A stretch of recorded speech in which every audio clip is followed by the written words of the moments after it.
Poďme sa spolu pozrieť na novinky v ANSYS Additive Manufacturing.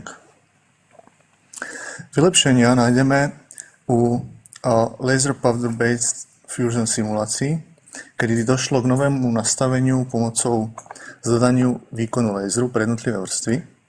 Došlo taktiež k možnosti uloženia a načítania nastavení pre vizár, ktorý používame, a došlo aj k vylepšeniu postupu pri použití viacerých podpor.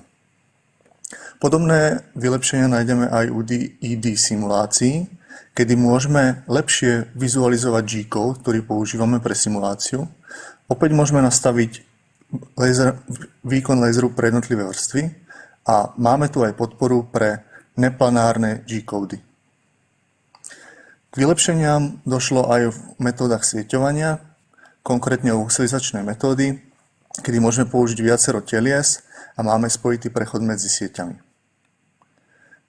Novinky sú aj u metódy kompenzácie geometrie, kedy sa zlepšila užívateľská prívetivosť.